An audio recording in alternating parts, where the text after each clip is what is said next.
السلام علیکم ورحمۃ اللہ وبرکاتہ۔ دوستو، آپ دیکھ رہے ہیں ہمارا آفیشیل یوٹیوب چینل MF حسان بن ثابت کو۔ میں آج آپ لوگوں کی خدمت میں جلسہ سیرت النبی کے عنوان پر جو حضرت مولانا خلیل اللہ صاحب رشادی دامت برکاتہم کولار کا شہر ملباگل میں تشریف لائے تھے، مدرسے عربیہ معراج القرآن شامر محلہ ملباگل، اس مدرسے کے اجلاس میں حضرت تشریف لائے تھے۔ تو بہت ہی قیمتی حضرت نے باتیں عوام کے سامنے رکھی ہے۔ ایک تو سیرت کو بہت مختصر انداز میں حضرت نے بیان فرمایا، دوسرا امت میں علم کی بیداری کیسے پیدا ہو، علم کا شوق کیسے پیدا ہو، حضرت نے بہت ہی اچھے انداز میں جو ہے بات کو واضح طور پر جو ہے عوام کے سامنے رکھا ہے۔ ایک بڑا کثیر مجمع جو ہے حضرت کی بات کو سنا ہے۔ آپ حضرت جو ہے اس بیان کو پورا سنیے گا، آخر تک سنیے گا، بہت کام کی اور قیمتی باتیں ہیں، اور دوسروں کو خیر کی نیت سے ضرور پہنچائے گا۔ السلام علیکم۔ قل إن كنتم تحبون الله فاتبعوني يحببكم الله ويغفر لكم ذنوبكم والله غفور رحيم۔ وقال تعالى قل هل يستوي الذين يعلمون والذين لا يعلمون؟ قال النبي صلى الله عليه وسلم لا يؤمن أحدكم حتى أكون أحب إليه من والده وولده والناس أجمعين۔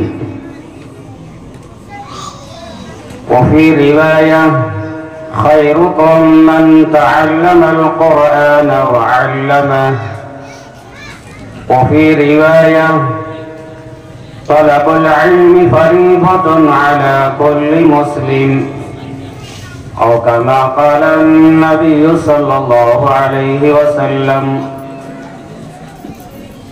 رب اشرح لي صدري ويسر لي أمري واحلل عقدة من لساني يفقهوا قولي۔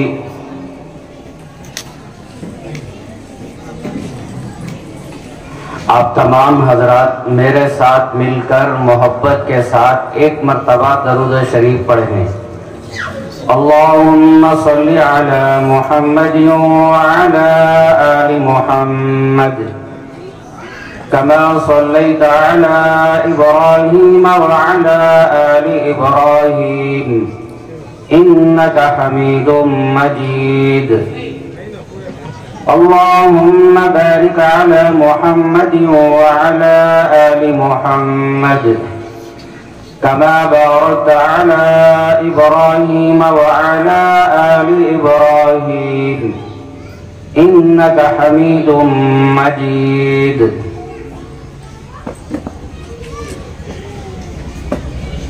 جو حضرات کھڑے ہیں بیٹھ جائیں، اس لیے کہ آپ کو بہت دیر تک بٹھانا چاہتا ہوں۔ بیٹھیں گے انشاءاللہ۔ جمعہ کی نماز کے بعد بہترین بریانی کھا کر آئے ہیں، ماشاءاللہ، اللہ اور برکت عطا فرمائے۔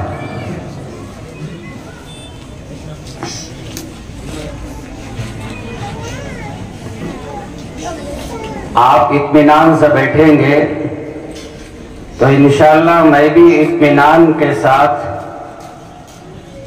جو عنوان اشتہار میں ڈالا گیا ہے اس کے تعلق سے چند باتیں آپ کے سامنے عرض کروں گا۔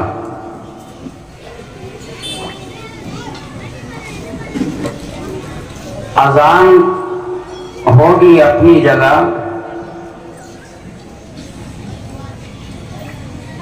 انتظام کیا ہے؟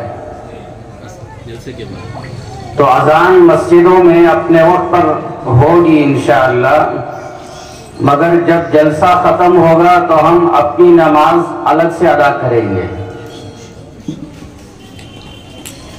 اس لیے اطمینان سے بیٹھیں اور محبت کے ساتھ، عظمت کے ساتھ، پوری توجہ کے ساتھ دین کی باتوں کو سنیں اور سمجھیں اور اس پر عمل کریں اور دوسروں تک پہنچائیں۔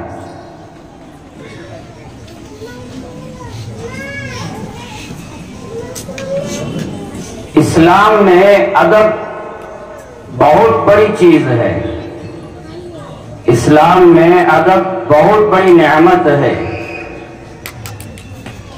جو بچے اور بچیاں ہماری آنکھوں کے سامنے جو پروگرام پیش کر رہے تھے، ان میں سے ایک خوبصورت عمل ان کا لباس،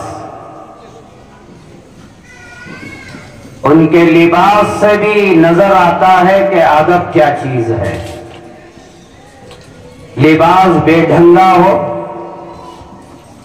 جیسے آج کل نوجوانوں کا لباس ہے، جینس پینٹ پہنتے ہیں، گھٹنوں پر پھٹا ہوا، ران نظر آتی ہے، پنڈلیاں نظر آتی ہیں، پتہ نہیں آئندہ چل کر 1 نمبر 2 نمبر کی جگہ وہ بھی نظر آئے گی، شاید اللہ ہی حفاظت فرمائے، اور سمجھتے ہیں یہ بہترین لباس ہے۔ لباس سے پتہ چلتا ہے ان کے اخلاق گندے ہیں، ان کے لباس سے پتہ چلتا ہے ان کی تہذیب ناپاک ہے، ان کے لباس سے پتہ چلتا ہے ان کے کردار ناپاک ہیں۔ ان بچوں کا لباس دیکھ کر پہچانو ادب کیا چیز ہے۔ ہمت کے ساتھ پڑھنا، صحیح پڑھنا اور حروف کی ادائیگی کے ساتھ پڑھنا، یہ سب اپنی جگہ۔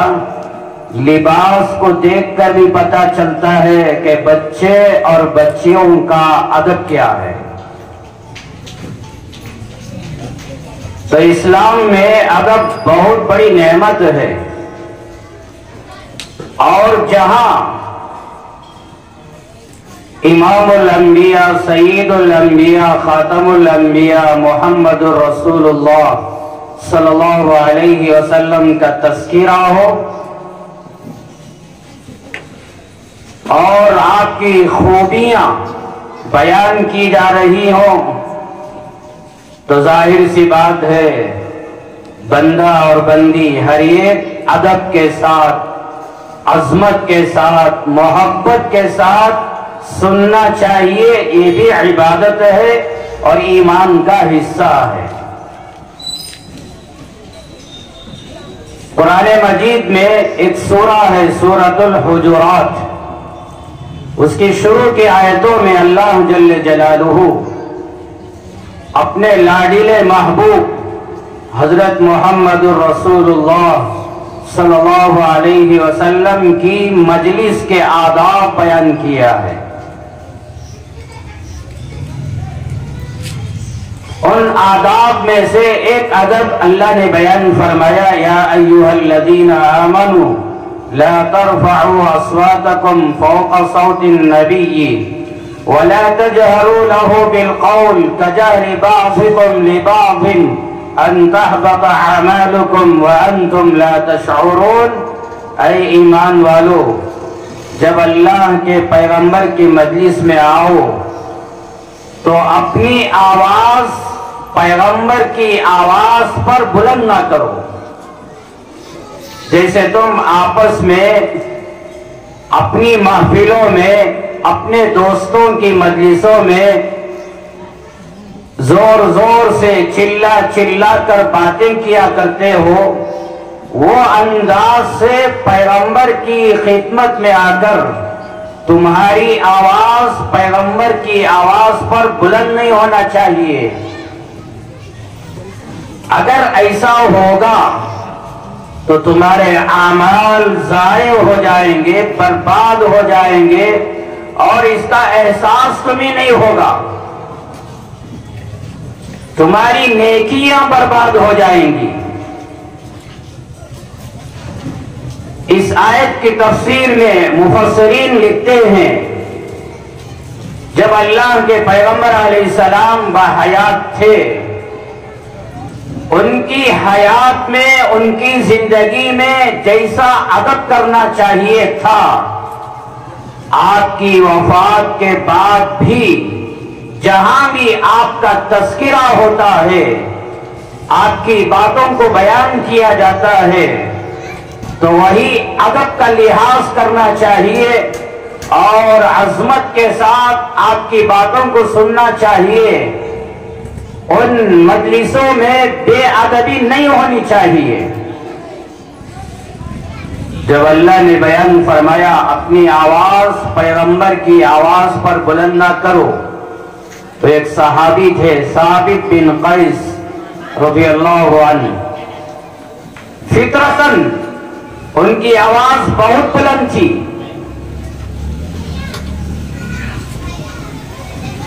وہ چاہتے تھے میری آواز پست ہو جائے، دھیمی ہو جائے، مگر مزاج اور عادت تھی کہ آواز بلند ہو جاتی۔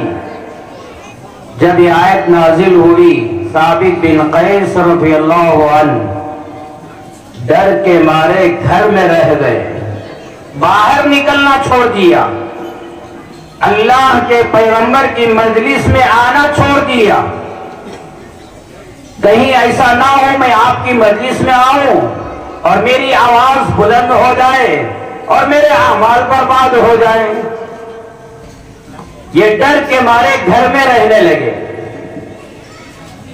اللہ کے پیغمبر علیہ السلام نے صحابہ سے سوال کیا، ثابت بن قیس کا حال کیا ہے؟ سیدنا سعد بن معاذ رضی اللہ عنہ نے عرض کیا، یا رسول اللہ، میں اس صحابی کے بارے میں خوب جانتا ہوں، میں ان کے گھر جاؤں گا اور ان کے حالات معلوم کر کے آپ کی خدمت میں آؤں گا۔ اس صحابی کے گھر میں گئے اور دیکھا ثابت بن قیس بے قرار، بے چین، سر جھکائے ہوئے بیٹھے ہیں۔ سعد بن معاذ رضی اللہ عنہ نے پوچھا، اے ثابت کیا ہو گیا، کیا حال ہے؟ حضرت ثابت بن قیس رضی اللہ عنہ نے فرمایا، میں کیا بتاؤں، اللہ نے کہہ دیا ہے اپنی آواز پیغمبر کی آواز پر بلند نہ کرو، تو میری آواز فطرتاً بلند ہے۔ مجھے ڈر ہو رہا ہے کہ میرے اعمال برباد ہو گئے، میرے اعمال ضائع ہو گئے۔ سعد بن معاذ رضی اللہ عنہ وہاں سے واپس آئے، حضرت محمد الرسول اللہ صلی اللہ علیہ وسلم کی خدمت عالیہ میں، اور یہ حال سنایا، یا رسول اللہ، ان کے دل میں یہ ڈر، یہ خوف پیدا ہو رہا ہے۔ اللہ کے پیغمبر علیہ السلام نے فرمایا، سعد واپس جاؤ اور ثابت کو یہ پیغام سناؤ، انک لست من اہل النار ولکنک من اہل الجنہ۔ امام بخاری نے یہ روایت نقل فرمائی ہے۔ اللہ کے پیغمبر علیہ السلام نے بیان فرمایا، جاؤ ان سے کہو، اذان کا جواب دو، اذان کے بعد بات ہوگی۔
إلا الله صلى الله عليه وسلم.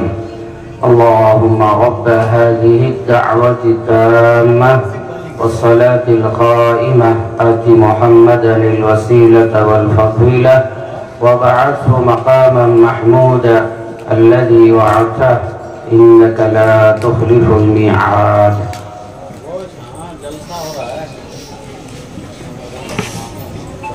میں آپ سے عرض کر رہا تھا،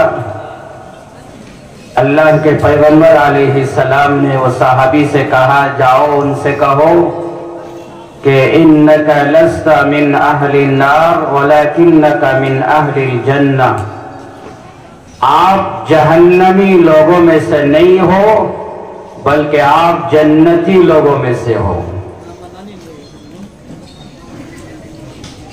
آپ جہنمی لوگوں میں سے نہیں ہو بلکہ آپ جنتی لوگوں میں سے ہو. تو صحابہ کے دلوں میں یہ محبت، یہ عظمت تھی، یہ ادب تھا. اللہ کے پیغمبر علیہ السلام کے مجلس میں آتے، ادب کے ساتھ، محبت کے ساتھ، عظمت کے ساتھ آپ کی باتوں کو سنتے اور اس پر عمل کرتے. ہم بھی انشاءاللہ ادب کے ساتھ سنیں گے. کہو کچھ ادب کے ساتھ سنیں گے. اللہ عمل کی توفیق عطا فرمائے.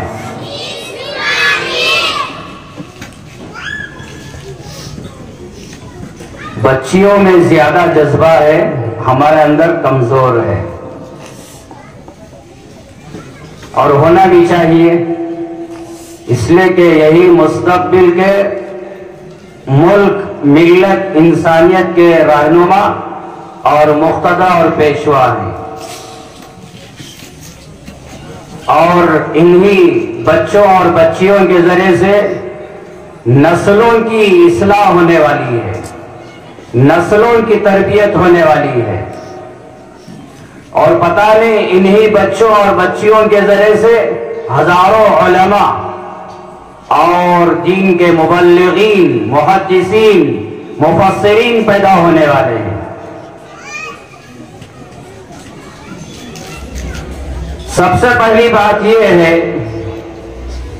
سیدنا آدم علیہ السلام سے لے کر سیدنا عیسیٰ علیہ السلام تک جتنے پیغمبر آئے، جتنے رسول آئے، ہر پیغمبر، ہر نبی اپنے زمانے کے لوگوں کو اللہ کی وحدانیت کی دعوت دی اور اپنی نبوت، اپنی رسالت کی دعوت دی. اور کوئی زمانہ پیغمبر اور نبی سے خالی نہیں. ایک پیغمبر آتے، ان کا انتقال ہو جاتا، اللہ دوسرا نبی روانہ کر دیتے. ان کا انتقال ہو جاتا، پھر ایک پیغمبر. وَإِن مِّنْ أُمَّةٍ إِلَّا خَلَا فِيهَا نَذِيرٌ وَلِكُلِّ قَوْمٍ هَادٍ ثُمَّ أَرْسَلْنَا رُسُلَنَا تَتْرَىٰ. الگ الگ آیتیں ہیں جن آیتوں میں اللہ نے بیان فرمایا ہے ایک نبی کے بعد ایک نبی دنیا میں آتے رہے اور اپنا کام کرتے رہے، یہاں تک کہ سیدنا عیسیٰ علیہ السلام دنیا میں تشریف لائے. ایک وقت آیا سیدنا عیسیٰ علیہ السلام آسمانوں پر اٹھا لیے گئے. سیدنا عیسیٰ علی نبینا علیہ السلام کے بعد اس دھرتی پر، اس کائنات کے اندر کوئی پیغمبر، کوئی نبی دنیا میں نہیں آیا. امام الانبیاء حضرت محمد رسول اللہ صلی اللہ علیہ وسلم نے بیان فرمایا، وَلَيْسَ بَيْنِي وَبَيْنَ عِيسَى نَبِيٌّ. عیسیٰ اور میرے درمیان اس کائنات کے اندر کوئی نبی، کوئی پیغمبر نہیں آیا. یہ کائنات نبیوں سے خالی، پیغمبروں سے خالی. حضرت عیسیٰ علیہ السلام اور ہمارے نبی کے درمیان کتنا زمانہ گزرا، کتنے سال گزر گئے۔ سیدنا سلمان فارسی رضی اللہ عنہ کا قول امام بخاری نے نقل فرمایا ہے، حضرت عیسیٰ علیہ السلام سے لے کر ہمارے نبی کے زمانہ کے درمیان کا زمانہ 600 سال کا زمانہ گزرا۔ یہ 600 سال کے زمانے میں اس کائنات کے اندر کوئی پیغمبر، کوئی نبی آیا ہی نہیں۔ جب 600 سال کا زمانہ پیغمبروں سے خالی، نبیوں سے خالی، رسالت سے خالی، تو آپ تھوڑا اندازہ لگائیے یہ دنیا کا حال کیا ہوگا، انسانوں کا حال کیا ہوگا، انسانیت کا حال کیا ہوگا۔ یہ دنیا کے اندر ظلم و ستم، بربریت عام ہو گئی، اللہ کی نافرمانی اور گناہوں میں زندگی گزارنا، بدکاری میں زندگی گزارنا، اور دنیا کے اندر ناانصافی، جانوروں پر ظلم، انسانوں پر ظلم، اپنے پیٹ سے پیدا ہونے والی بچیوں پر ظلم، شراب کا دور دورہ، بدکاری کا دور دورہ، بے حیائی کا، بے شرمی کا اور معصیت کا، فحش کاموں کے کرنے کا یہ ماحول عام ہو گیا۔ جب دنیا میں ظلم کی انتہا کو پہنچ رہی تھی اور انسانوں میں انسانیت کا نام و نشان نہ تھا، اللہ جل جلالہ اس کائنات کو سدھارنے کے لیے، اس کائنات کو سنوارنے کے لیے اور انسانوں کو خوبصورت بنانے کے لیے، انسانوں کے اخلاق، انسانوں کے کردار، انسانوں کے صفات خوبصورت بنانے کے لیے اور انسانوں کو عدل، انصاف کی تعلیم دینے کے لیے اور انسانوں کو اللہ کی وحدانیت کا پیغام سنانے کے لیے اور انسانوں کو جنت کی طرف راہبری کرنے کے لیے اور انسانوں کو جہنم کے راستے سے بچانے کے لیے اللہ جل جلالہ مکہ مکرمہ کی سرزمین میں سیدنا حضرت آمینہ کے گھر میں امام الانبیاء، سید الانبیاء، خاتم الانبیاء محمد رسول اللہ صلی اللہ علیہ وسلم کو ربیع الاول کے مہینے میں پیر کی صبح، بعض علماء کہتے ہیں 8 ربیع الاول اور مشہور یہ ہے 12 ربیع الاول، اس مہینے میں، اس دن میں، اس تاریخ میں اللہ جل جلالہ نے میرے اور آپ کے نبی کو دنیا میں روانہ فرمایا۔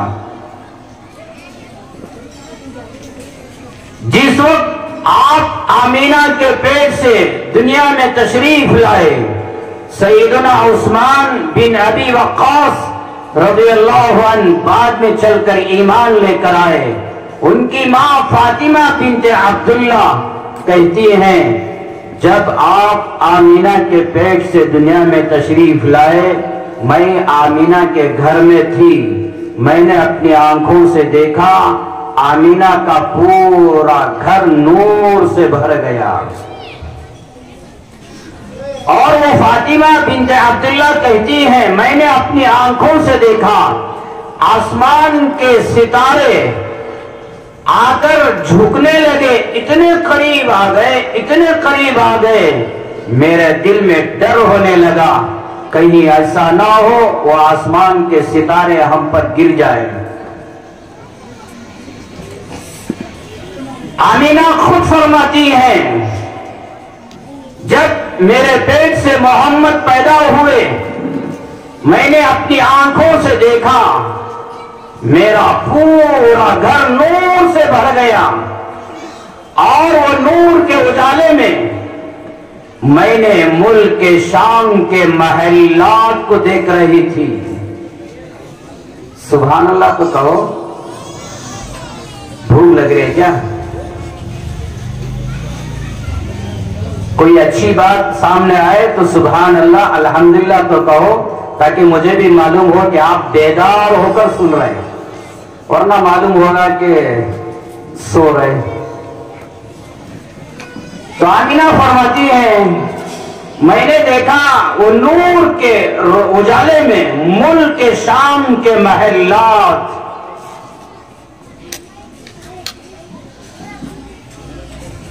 جب اللہ کے پیغمبر پیدا ہوئے،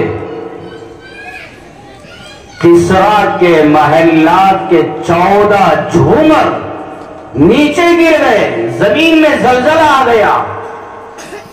کسرا کا بادشاہ پریشان، زلزلہ کیسے آ گیا، میرے بنگلے کے جھومر نیچے کیسے گر گئے. اور ملک کے فارس میں 1000 سال سے آگ جلوا رہے تھے باری باری، کہ ان کے بعد یہ آگ جلانا، ان کے بعد وہ آگ جلانا. جیسے بڑی بڑی کمپنیوں میں ٹائمنگ ہوتی ہے، یہ بیچ آئے گی، اس کے بعد وہ بیچ آئے گی، اس کے بعد وہ جماعت آئے گی، اور مسلسل کمپنیوں میں کام چلتا ہے. اسی طرح لوگوں کو یہ کام پر لگا دیا گیا تھا، اتنے گھنٹے آپ کا کام آگ جلانا، اس کے بعد ان کا کام، اس کے بعد ان کا کام. 1000 سال سے آگ جلا رہے تھے اور اس کی پوجا کر رہے تھے. جب اللہ کے پیغمبر حضرت محمد صلی اللہ علیہ وسلم آمینہ کے پیٹ سے دنیا میں تشریف لائے، وہ آگ بجھ گئی. ابھی نہیں کہیں گے سبحان اللہ؟ نہیں تو جلسے کرنے والوں سے کہنا کہ چائے کا انتظام کرو. بولنا کیا کہیں گے انشاءاللہ.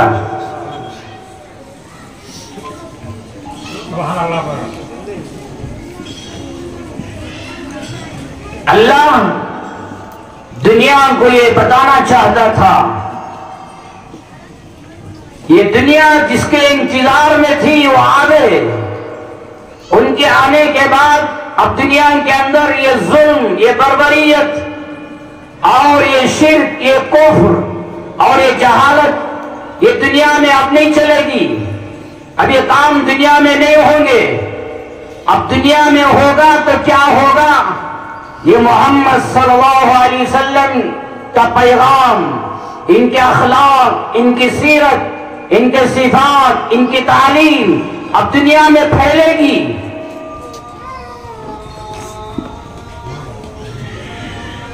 اللہ یہ پیغام دینا چاہتا تھا.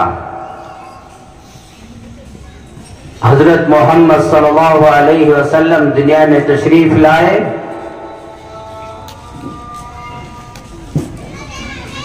آپ کی والدہ آمینہ نے آپ کا نام احمد رکھا، اور آپ کے دادا عبد المطلب آپ کا نام محمد رکھا. آپ کی ولادت کے 7ویں دن عبد المطلب نے عقیقہ کیا، قریش کے لوگوں کو جمع کیا، بہترین دعوت کی.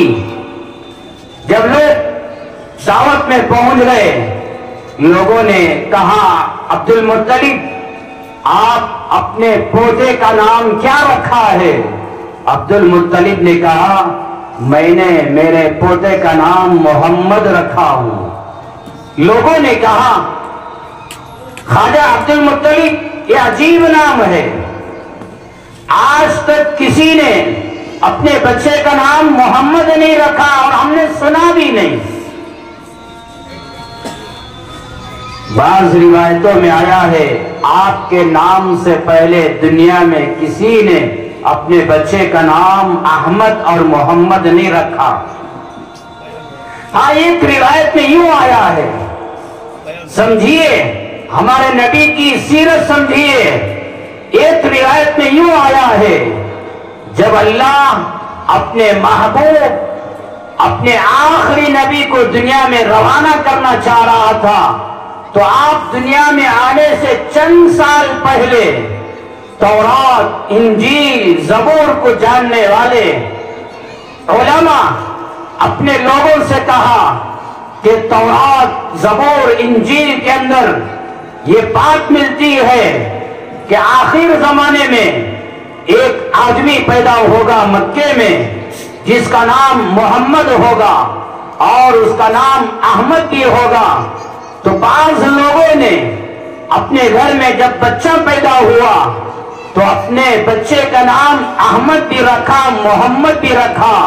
قربان جائیے اللہ کی قدرت پر اور اللہ کی طاقت پر ان لوگوں نے اپنے بچے کا نام احمد محمد ضرور رکھا، مگر اللہ جل جلالہ نے ان بچوں کو نبوت کا دعویٰ کرنے سے بچا لیا۔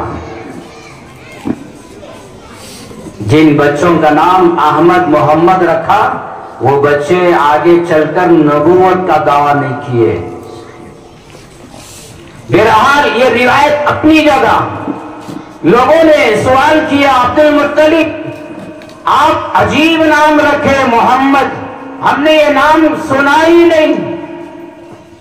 عبد المطلب نے لوگوں سے کہا، لوگوں میں نے میرے پوتے کا نام محمد اس لیے رکھا ہوں آسمانوں میں اللہ اس کی تعریف کرے اور زمین میں ساری مخلوق اس کی تعریف کرے۔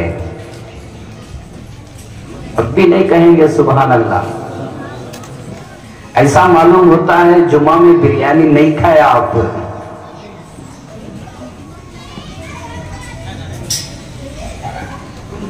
انا للہ و انا الیہ راجعون۔ مجھے پرچہ آ گیا کہ کسی بازو گھر میں ایک صاحب کا انتقال ہو گیا ہے، بات مختصر کر دے۔ اللہ ان کی مغفرت فرمائے، اللہ ان کے درجات بلند فرمائے۔ میں تو یہ چاہ رہا تھا کہ تفصیل سے آپ کے سامنے بات کروں، اب یہ مجبوری کا پرچہ بھی ہے۔ اور جو عنوان رکھا گیا سیرت بھی بولنا اور تعلیمی بیداری آپ کے دلوں میں پیدا کرنا، اب آپ ہی بتاؤ مجھے کیا کرنا چاہیے۔ چلو مختصر بات، اللہ ان کی مغفرت فرمائے، اللہ ان کے درجات بلند فرمائے۔ تو عبد المطلب نے کہا، لوگوں میں نے اپنے پوتے کا نام محمد اس لیے رکھا ہوں آسمانوں میں اللہ اس کی تعریف کرے اور زمین میں مخلوق اس کی تعریف کرے۔ جب اللہ کے پیغمبر علیہ السلام آمینہ کے پیٹ سے دنیا میں تشریف لائے، چند دن آمینہ نے آپ کو دودھ پلایا۔ اس کے بعد سویبہ ابو لہب کی باندی تھی، سویبہ نے آپ کو دودھ پلایا چند دن۔ سویبہ ایک روایت میں آیا ہے بعد میں چل کر ایمان لے کر آئی، اور اللہ کے پیغمبر علیہ السلام سویبہ کا بڑا اکرام کرتے تھے اس لیے کہ میری ماں ہے۔ یہاں تک کہ اللہ کے پیغمبر علیہ السلام ایک وقت آیا مکہ چھوڑ کے مدینہ چلے گئے، ہجرت کر کے مدینے میں رہ کر اللہ کے پیغمبر علیہ السلام تحفہ ہدیہ مکہ روانہ کرتے تھے کہ یہ میری ماں سویبہ کے حوالے کرو۔ اتنا خیال اور اکرام کرتے تھے۔ جب اللہ کے پیغمبر علیہ السلام مکہ مکرمہ فتح کرنے کے لیے مکے میں آئے تو پہلے معلوم کیا کہ سویبہ کا حال کیا ہے۔ لوگوں نے کہا ان کا انتقال ہو گیا ہے۔ تو یہ سویبہ ابو لہب کی باندی، ابو لہب آپ کا چچا، جب اللہ کے پیغمبر علیہ السلام پیدا ہوئے سویبہ کو معلوم ہوا، سویبہ دوڑتی ہوئی اپنے مالک اپنے آقا ابو لہب کے پاس گئی اور ان سے کہا، میرے مالک آپ کے گھر میں تو آپ کا بھتیجا پیدا ہوا ہے۔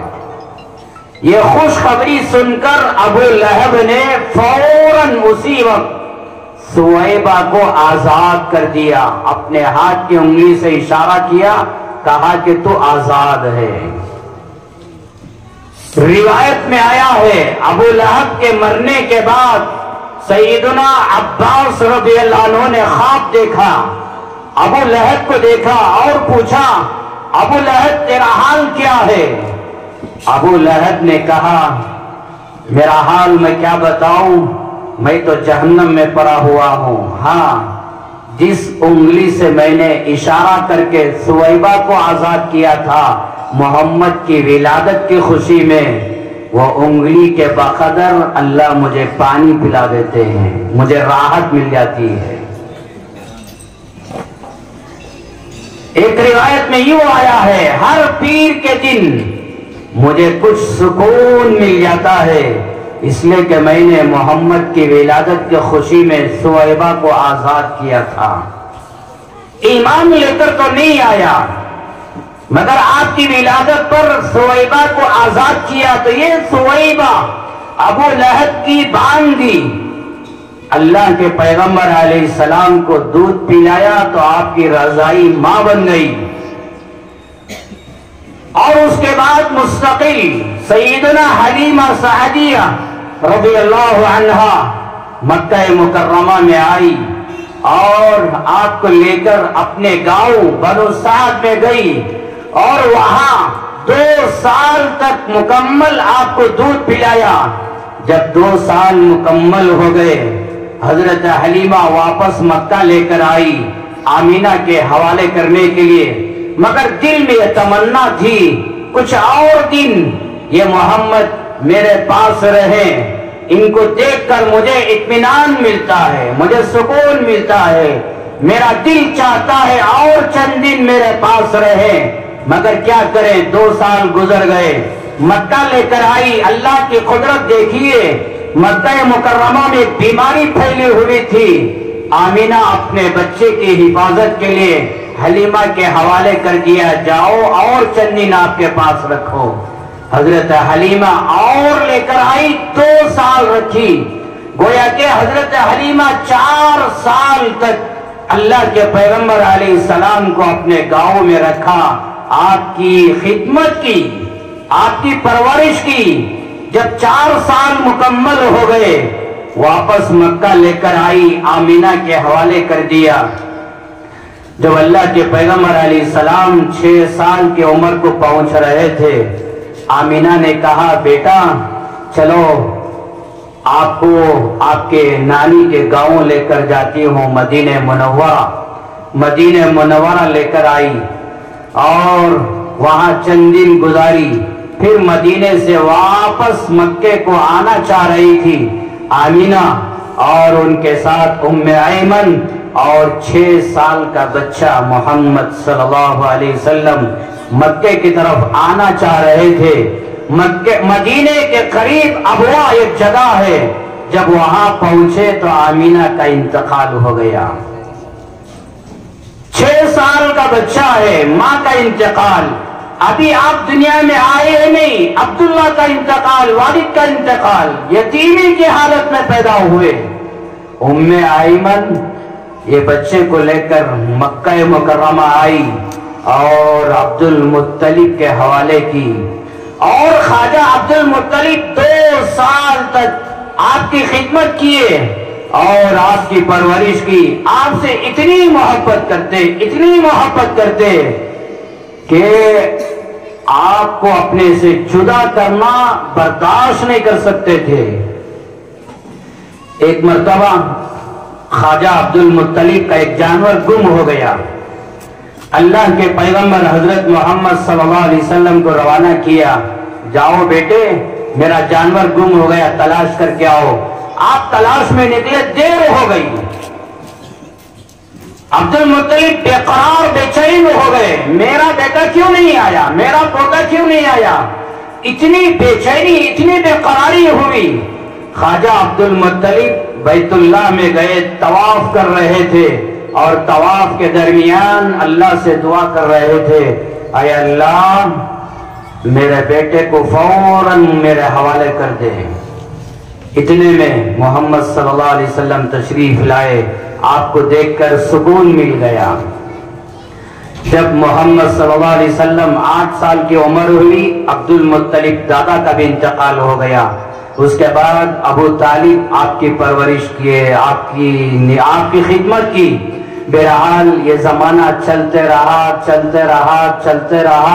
یہاں تک کہ اللہ کے پیغمبر علیہ السلام کی عمر 40 سال کو پہنچی۔ میں اپنی بات بہت مختصر کر رہا ہوں۔ یہاں تک کہ اللہ کے پیغمبر علیہ السلام 40 سال کے عمر کو پہنچے، اور 40 سال کی عمر سے پہلے غار ہیرا مکہ مکرمہ میں ایک پہاڑ ہے، وہاں جا کر آپ مراقبہ کرتے، اللہ کے بارے میں، اللہ کی قدرت کے بارے میں سوچا کرتے تھے، مراقبہ کیا کرتے تھے، عبادت کیا کرتے تھے۔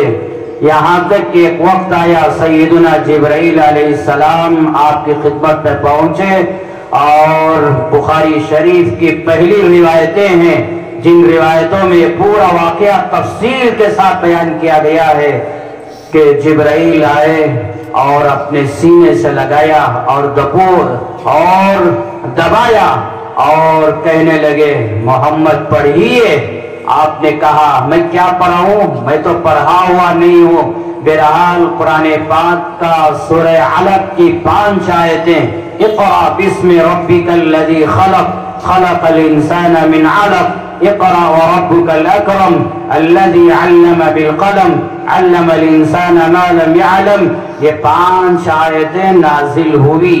گویا کہ اللہ نے آپ کو نبی بنا دیا، آخری نبی بنا دیا۔ اب میں یہ آیت کی طرف اشارہ کر کے اپنی بات ختم کر دیتا ہوں۔ اللہ جل جلالہ نے پہلی آیت نازل فرمائی، اقرأ بسم ربک الذی خلق۔ آپ کو اللہ نے نبی بنا دیا، نبوت دے دیا، آخری نبی بنا دیا، اور سب سے پہلا پیغام اللہ نے ہمارے نبی کو جو دیا وہ کیا؟ اقرأ، پڑھیے، بسم ربک الذی خلق، اپنے اس رب کے نام سے جس رب نے آپ کو پیدا کیا۔ اقرأ، پڑھیے، علم حاصل کیجئے۔ اب سمجھ جائیے میں سیرت سے ہٹ کر علم کی طرف آ رہا ہوں، بلکہ یہ بھی سیرت ہی ہے، اور سیرت کا اہم ترین شعبہ ہے علم۔ علم حاصل کرنا، پڑھیے، اقرأ، قرآن پڑھیے، شریعت کو پڑھیے، دین کو پڑھیے، دین کو سمجھیے۔ خیرکم من تعلم القرآن وعلمہ، اللہ کے پیغمبر نے بیان فرمایا تم میں سب سے بہترین انسان وہ ہے جو قرآن کو سیکھے اور دوسروں کو سکھائے۔ اتنے بچوں پر، اتنی بچیوں پر محنت کر کے ان کو قرآن پڑھانا کوئی معمولی نعمت نہیں۔ قرآن کے علم سے ان کو آراستہ کرنا، قرآن کے علم سے ان کی زندگیوں کو سنوارنا کوئی معمولی نعمت نہیں۔ اقرأ بسم ربک الذی خلق، پڑھیے اپنے اس رب کے نام سے جس رب نے آپ کو پیدا کیا ہے۔ آپ اپنی اولاد کو ڈاکٹر بنائیے، انجینئر بنائیے، پروفیسر بنائیے، لیکچرر بنائیے، جو چاہیے بنائیے، مگر ایک بات یاد رکھیے، آپ کی اولاد ڈاکٹر بنے اللہ کی معرفت کے ساتھ، آپ کی اولاد انجینئر بنے اللہ کی معرفت کے ساتھ، آپ کی اولاد پروفیسر بنے، لیکچرر بنے اللہ کی معرفت کے ساتھ، آپ کی اولاد سائنٹسٹ بنے اور دنیا میں گھومے، آسمانوں میں گھومے، فضاؤں میں جائیں، سمندروں کی گہرائی میں جائیں، جہاں چاہے جائیں، مگر اللہ کی معرفت کے ساتھ جو فن جو ہنر اپنے رب کی معرفت پیدا نہ کرائے، وہ علم، وہ ہنر تباہی، بربادی کا ذریعہ بن جائے گا۔ ڈاکٹر بنایا، اللہ کو نہیں پہچانا، انجینئر بنا اللہ کو نہیں پہچانا، اللہ پر ایمان لے کر نہیں آیا، یہی فن یہی ہنر اپنی اولاد کو جہنم میں لے کر جائے گا۔ اقرأ بسم ربک الذی خلق، وہ علم حاصل کیجئے جس علم کے ذریعے سے آپ اللہ کو پہچانے، آپ جنت کو پہچانے، آپ نبیوں کو پہچانے، آپ امام الانبیاء سید الانبیاء محمد رسول اللہ صلی اللہ علیہ وسلم کی نبوت کو پہچانے۔ وہ علم حاصل کیجئے، وہ علم کو حاصل کرنے کے لیے اپنی جان لگائیے، اپنا مال لگائیے۔ سیدنا امام بخاری رحمت اللہ علیہ سب جانتے ہیں قرآن کے بعد سب سے بہترین کتاب بخاری شریف ہے۔ امام بخاری نے بخاری یوں ہی نہیں لکھ دیا، اللہ کے پیغمبر کی باتوں کی حفاظت کے لیے انہوں نے کتنی بڑی بڑی قربانیاں دی۔ ایک مرتبہ امام بخاری رحمت اللہ علیہ کشتی میں سوار ہو کر جا رہے تھے، اور لوگ بھی تھے۔ امام بخاری رحمت اللہ علیہ کے بازو ایک آدمی بیٹھا ہوا تھا، بات چیت آپس میں ہوتی ہے، دوستی بھی ہو جاتی ہے۔ جب سفر میں جاتے ہیں، ٹرین میں یا ہوائی جہاز میں، بسوں میں، تو جو آدمی بازو بیٹھتا ہے خیر خیریت پوچھ لیتے ہیں۔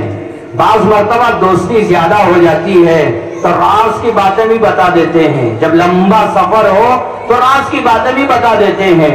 امام بخاری رحمت اللہ علیہ باتوں باتوں میں اس سے کہہ دیا میرے پاس 6000 دینار ہیں، اور تھیلی نکالا اور دکھا بھی دیا کہ اس کے اندر 6000 دینار ہیں۔ وہ آدمی کی نیت خراب ہو گئی۔ تھوڑا اور گزرا تو آدمی شور مچانے لگا، لوگوں میرے 6000 دینار گم ہو گئے، اور وہ تھیلی کا رنگ ایسا، اس کا کلر ایسا، میں پریشان ہوں۔ 6000 دینار اس زمانے میں کوئی چوری کر لیا ہے، اور میرے رشتہ دار بھی ہیں۔ اب لوگوں نے کہا پریشانی کی کیا بات ہے، کشتی میں سوار ہیں اور گنے چنے لوگ ہیں، چلو سب کا سامان تلاش کرو۔ سب کا سامان تلاش کر رہے تھے، ان کے جیبوں میں بیاگوں میں سارا سامان تلاش کر رہے تھے، وہ تھیلی نظر نہیں آئی، کہیں نظر نہیں آئی۔ جب وہ شرمندہ ہو گیا تو کہنے لگا لوگوں میں نے جھوٹ کہا، وہ تھیلی بھی نہیں تھی، وہ دینار بھی نہیں تھے، مجھے معاف کر دینا، میں نے جھوٹ کہا۔ لوگوں نے کہا چلو کوئی بات نہیں، یہاں تک کہ منزل پر پہنچ گئے، جہاں جانا تھا وہاں پہنچ گئے، اور کشتی سے نیچے اترے، جن کو جہاں جہاں جانا تھا چلنے لگے۔ امام بخاری رحمت اللہ علیہ جہاں جانا تھا وہ راستے پر جا رہے تھے، یہ آدمی دوڑتے ہوئے پیچھے گیا اور کہنے لگا حضرت آخر یہ تو بتا دو وہ تھیلی کہاں چھپا کے رکھی ہے۔ سیدنا امام بخاری رحمت اللہ علیہ نے فرمایا او اللہ کے بندے، جس وقت تو نے اعلان کیا 6000 دینار تھیلی، اس کا رنگ ایسا ہے، میں سمجھ گیا اگر وہ تھیلی میرے پاس مل گئی یہ لوگ مجھ پر چوری کا الزام لگائیں گے، اس لیے میں نے وہ تھیلی سمندر میں ڈال دیا، چوری سے ڈال دیا۔ کیوں ڈال دیا؟ علماء جانتے ہیں فن اسماء الرجال، یہ فن محدثین علماء نے لکھا ہے، جو حدیث کے راویہ ہیں نا، اللہ کے پیغمبر علیہ السلام نے بیان فرمایا، صحابہ نے سنا، صحابہ نے بیان کیا، ان سے تابعین نے سنا، ان سے تبع تابعین نے سنا۔ مثال کے طور پر میں بیان کر رہا ہوں، آپ نے سنا، آپ گھر میں جائیں گے اور کہیں گے ہم نے حضرت سے سنا، آپ کے گھر والے کسی اور رشتہ دار کے گھر میں جائیں گے، ان سے کہیں گے ہمارے شوہر گئے تھے جلسے میں، انہوں نے یہ بیان سنا۔ تو اسی طرح اللہ کے پیغمبر کے بعد صحابہ نے، صحابہ سے تابعین نے، تبع تابعین سے تبع تابعین نے، ان سے اور لوگوں نے سنا۔ یہ جو درمیان میں راویہ ہیں روایت کرنے والے، ان کے درمیان اگر ان کا قوت حافظہ، ان کا ذہن اگر کمزور ہے تو حدیث پر حکم لگاتے ہیں یہ حدیث کمزور ضعیف ہے۔ حدیث کے کئی درجے ہیں، متواتر، ضعیف، حسن لغیری وغیرہ، یہ علماء جانتے ہیں۔ یہ جو راویہ ہیں نا، ان کے حالتوں کو دیکھ کر حدیث پر حکم لگتا ہے۔ سیدنا امام بخاری رحمت اللہ علیہ کی فراست دیکھیے، اگر چوری کا الزام مجھ پر لگ جاتا پھر کوئی اللہ کا بندہ مجھ سے کوئی حدیث قبول نہ کرتا، اور لوگ کہتے ارے یہ چور، اس سے ہم حدیث سنیں، ایک نمبر کا ڈاکو، اس سے ہم حدیث سنیں۔ چوری کا الزام لگ جاتا پھر دنیا کے لوگ مجھ سے حدیث نہ سنتے۔ حدیثوں کی حفاظت کے لیے میں نے اپنا مال، اپنی دولت 6000 دینار سمندر میں ڈال کر ہلاک کر دیا، مال تباہ ہو جائے مجھے کوئی پرواہ نہیں، مگر یہ جو نعمت اللہ نے دی ہے لوگ مجھ سے حدیث سنتے ہیں، اس کی حفاظت ہو جائے۔ کتنی بڑی قربانی دی ہے۔ امام بخاری رحمت اللہ علیہ کے استاذ یحییٰ بن معین رحمت اللہ علیہ، امام بخاری کے استاذ یحییٰ بن معین رحمت اللہ علیہ چھوٹے بچے تھے، باپ کا انتقال ہو گیا۔ میرے بھائیوں، علم کو حاصل کرو، اپنے بچوں کو علم کی تعلیم دلواؤ۔ حضرت مولانا ارشد مدنی دامت برکاتہم یہاں تک آج ہندوستان کے حالات کو سامنے رکھ کر مجھ سے آپ سے کہتے ہیں، ہندوستان کے تمام مسلمانوں سے کہتے ہیں، مسلمانوں وقت آ جائے اپنے پیٹ پر پتھر باندھو مگر اپنی اولاد کو جاہل نہ بناؤ۔ پیٹ پر پتھر باندھو، اپنی اولاد کو تعلیم سے آراستہ کرو، اپنا مال، اپنی دولت اپنی اولاد پر خرچ کرو، اور قرآن کا علم، حدیث کا علم ان کو سکھاؤ۔ جہالت کی زندگی نہ گزارو، جہالت کی زندگی سے باہر نکل کر علم کی زندگی گزارو۔ یحییٰ بن معین رحمت اللہ علیہ چھوٹے بچے، باپ کا انتقال ہو گیا، اور مرنے والا باپ کوئی غریب، کوئی مفلس نہیں، بلکہ 10.5 لاکھ درہم چھوڑ کر دنیا میں گئے۔ 10,50,000 درہم چھوڑ کر ان کا انتقال ہوا۔ یہ 10,50,000 درہم کے مالک یحییٰ بن معین رحمت اللہ علیہ بنے۔ اگر یہ چاہتے یہ باپ کی پراپرٹی میں جو مال ملا نا، عیاشی میں، گناہوں میں تباہ کر دیتے۔ جیسے آج کل جب ماں باپ اپنی اولاد کی تربیت نہیں کرتے، جب ماں باپ اپنی بچیوں کو اخلاق نہیں سکھاتے، جب ماں باپ اپنے بچوں کی زندگیوں کو نہیں سنوارتے، مال کے حوالے، بنگلوں کے حوالے، بیانس جائیداد کے حوالے کر کے جاتے ہیں، جب یہ اولاد اخلاق والی نہیں، جب یہ اولاد دیندار نہیں، جب یہ اولاد علم والی نہیں، پھر دیکھو یہی اولاد اپنے ماں باپ کی پراپرٹی جوا بازی میں، سٹا بازی میں، شراب نوشی میں، بدکاریوں میں، گناہوں میں تباہ کر دیتی ہے۔ اتنے خون پسینے سے تم نے مال دولت کمایا، آج تمہاری اولاد کہاں خرچ کر رہی ہے؟ اس لیے اپنی اولاد کو علم والی بناؤ، جہالت سے باہر نکالو۔ سیدنا یحییٰ بن معین رحمت اللہ علیہ 10.5 لاکھ درہم قرآن حدیث سیکھنے پر لگا دیا، قرآن حدیث سیکھنے پر لگا دیا۔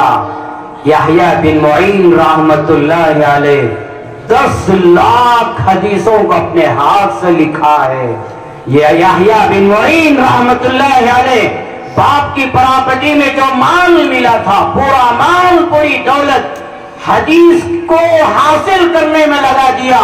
اتنا لگایا ایک وقت ایسا آیا یحییٰ بن معین رحمت اللہ علیہ گلیوں میں چلتے، بازاروں میں چلتے، پہننے کے لیے چپل بھی نہیں تھے، چپل خریدنے کے لیے پیسہ نہیں ہے، اپنی پوری دولت علم پر لگا دیا۔ یہی بچہ بڑا ہو کر امام بخاری کا استاد بنا ہے۔ میرے بھائیوں، یہ علم آسانی سے نہیں آ گیا، یہ قرآن، یہ حدیث آسانی سے ہم تک نہیں پہنچ گیا۔ علامہ عبید رحمت اللہ علیہ، علامہ عبید رحمت اللہ علیہ ایک محدث گزرے ہیں، 30 سال تک حدیثوں کو لکھتے رہے، 30 سال تک اپنے ہاتھ سے کھانا نہیں کھایا۔ کھانے کا وقت آتا، ان کی بیوی ان کے منہ میں لقمہ رکھتی، ویسے وقت میں بھی وہ حدیث لکھا کرتے تھے۔ علامہ حمیدی رحمت اللہ علیہ، گرمی کا زمانہ، برداشت نہیں، گرمی کے زمانے میں ایک بڑے ٹب میں پانی ڈال کر پانی میں بیٹھ جاتے اور پانی میں بیٹھ کر حدیثوں کو لکھا کرتے تھے تاکہ لوگ یہ لکھی ہوئی حدیثوں سے فائدہ اٹھائیں، اللہ کے پیغمبر کی ایک ایک بات محفوظ ہو جائے۔ اتنی قربانیاں دے کر ہمارے علماء، ہمارے اکابرین ہم تک یہ حدیثوں کو، یہ علم دین کو پہنچایا ہے۔ چلو ایک واقعہ سنا کر اپنی بات ختم کر دیتا ہوں، بڑی توجہ کے ساتھ سنیے۔ اندلس، بغداد، یہ الگ شہر، وہ الگ شہر، اندلس میں رہنے والا ایک محدث اپنے ملک سے نکلا، بغداد میں آیا۔ سیدنا امام احمد بن حنبل رحمت اللہ علیہ کا زمانہ، اور پوری دنیا میں چرچا امام احمد بن حنبل رحمت اللہ علیہ کا، بہت بڑے امام، بہت بڑے محدث، لاکھوں حدیثوں کے حافظ۔ حدیث سیکھنے کے لیے اندلس سے نکل کر بغداد میں آئے۔ جب بغداد میں آئے تو پتا چلا بغداد کا بادشاہ امام احمد بن حنبل رحمت اللہ علیہ کو گھر میں نظر بند کر دیا ہے، باہر نہیں نکلنا۔ ایک بہت بڑا فتنہ چلا اس زمانے میں، ان پر بہت سارے حالات آئے۔ قرآن اللہ کی کتاب ہے یا مخلوق ہے؟ اگر مخلوق مانیں گے تو مخلوق کا انجام کیا؟ تباہ ہونا، ایک نہ ایک وقت برباد ہونا۔ کتاب اللہ قرآن کو مخلوق مانیں گے تو کیا مطلب؟ ایک نہ ایک دن قرآن بھی تباہ ہو جائے گی، برباد ہو جائے گی۔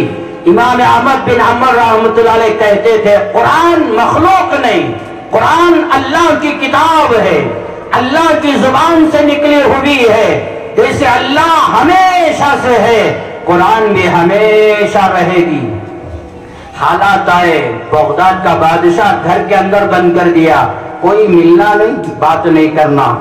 جب یہ بغداد میں آئے تو مایوس ہو گئے، کیا کرنا چاہیے؟ مگر دل میں ایک بات آئی، چلو ایک کمرہ لیا کرائے کے لیے اور اپنے سر کے اوپر ایک کپڑا باندھ لیا، اپنے پیروں میں بھی ایک پھٹا پرانا کپڑا باندھ لیا، اور اپنے کپڑے میلے کچیلے گرد و غبار میں، اور ایک ہاتھ میں لکڑی، ایک ہاتھ میں پیالہ۔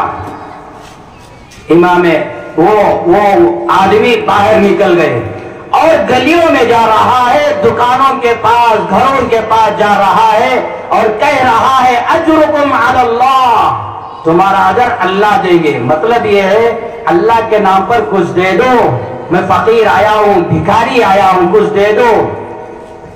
بھکاری کی شکل اختیار کیے، گھروں کے پاس جاتے، دکانوں کے پاس جاتے، جہاں لوگ رہتے وہاں جاتے اور یہ اعلان کرتے اجرکم علی اللہ، اللہ کے نام پر کچھ دے دو، اللہ آپ کو اجر دے گا۔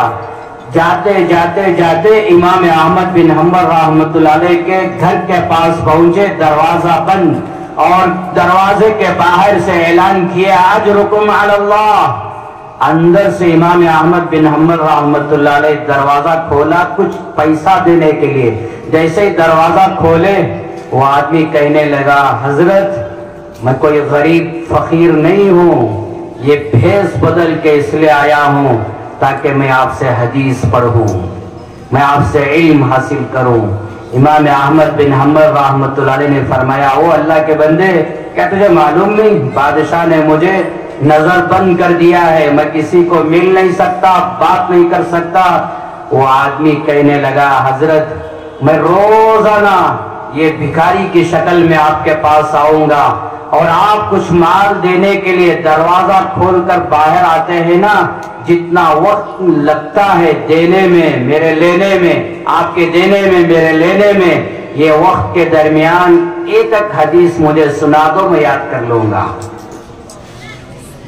1 سال تک، 1-2 دن نہیں، 1 سال تک اپنے آپ کو بھکاری بنا کر روزانہ اپنے آپ کو ذلیل کرتے رہے، لوگ دیکھتے رہے یہ بھکاری ہے، یہ غریب ہے، اپنے آپ کو ذلیل کیا، رسوا کیا، سب کچھ برداشت کیا۔ 1 سال تک امام احمد بن حنبل رحمۃ اللہ علیہ کے دروازے کے پاس جاتے، جتنا وقت دینے میں لینے میں لگتا، ایک حدیث کو یاد کیا کرتے تھے۔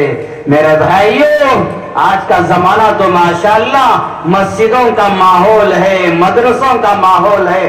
دیکھو یہ اللہ کے بندے حافظ جاوید نے اپنے گھر کے اندر یہ بچوں کو جمع کیا، بچیوں کو جمع کیا، اور مجھے بتایا 70 بچے گھر میں آ کر قرآن سیکھ رہے ہیں، دعائیں سیکھ رہے ہیں، نماز سیکھ رہے ہیں، اور ہم لوگوں کے سامنے انہوں نے پڑھ کر بھی سنایا کلمہ طیبہ کیا ہے، تشہد کیا ہے، ثنا کیا ہے، اور اللہ کے نبی کا نام کیا ہے، ان کی ماں کا نام کیا، ان کے والد کا نام کیا، دادا کا نام، دادی کا نام، بیویوں کا نام، بچیوں کا نام، اور پھوپھیوں کا نام، اور کیا کیا انہوں نے بیان کیا۔ یہ سب کہاں سکھایا جا رہا ہے؟ یہی مدرسوں کا ماحول ہے، یہی مکتبوں کا ماحول، یہی مسجدوں کا ماحول، یہی خانقاہوں کا ماحول، یہی دعوت و تبلیغ کا ماحول۔ یہ 6 روزہ چلوں میں جانا، 4 مہینوں میں جانا، خانقاہوں میں جانا، مدرسوں میں جانا، یہ کیوں ہو رہا ہے؟ اللہ کی معرفت پیدا کرنے کے لیے، آخرت کو پہچاننے کے لیے، اپنے نبی کو پہچاننے کے لیے، نمازوں کو سیکھنے کے لیے، زندگیوں کو سنوارنے کے لیے، اخلاق بنانے کے لیے یہ محنت ہو رہی ہے۔ اس لیے میرے بھائیوں، آج ارادہ کرو، آج نیت کرو، ہمارا کوئی بچہ اور بچی علم سے محروم نہیں رہنا۔ اور اتنا ہی نہیں، ہمارے پڑوس میں رہنے والا کوئی بچہ محروم نہیں ہونا۔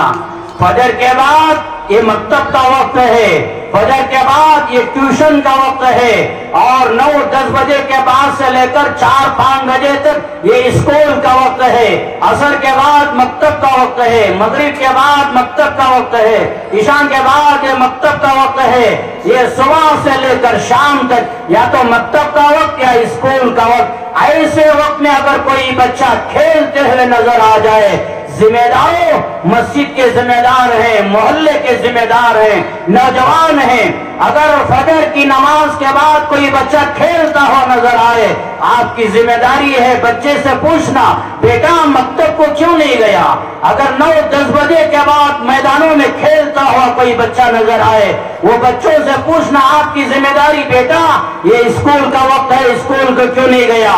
عصر کے بعد کھیلتا ہوا نظر آیا، مغرب کے بعد کھیلتا ہوا نظر آیا، آپ کی ذمہ داری ہے وہ بچوں سے پوچھنا، بیٹا یہ پڑھنے کا وقت ہے، یہ مکتب کا وقت ہے، یہ مسجد کو جانے کا وقت ہے، آپ مکتب کو کیوں نہیں گئے؟ آپ اسکول کو کیوں نہیں گئے؟ یہ پوچھنا آپ کی ذمہ داری۔ وَكُلُّكُمْ رَاعٍ وَكُلُّكُمْ مَسْئُولٌ عَنْ رَعِيَّتِهِ، تم میں سے ہر ایک ذمہ دار ہے۔ اگر تمہارے دلوں کے اندر یہ فکر نہیں، یہ جذبہ نہیں اور یہ شوق نہیں، ہزاروں بچے اور بچیاں کھیلتے ہوئے اور اپنا وقت برباد کر رہے ہیں، اپنا بچپنا برباد کر رہے ہیں، اور ہم دیکھتے ہوئے رہ رہے ہیں۔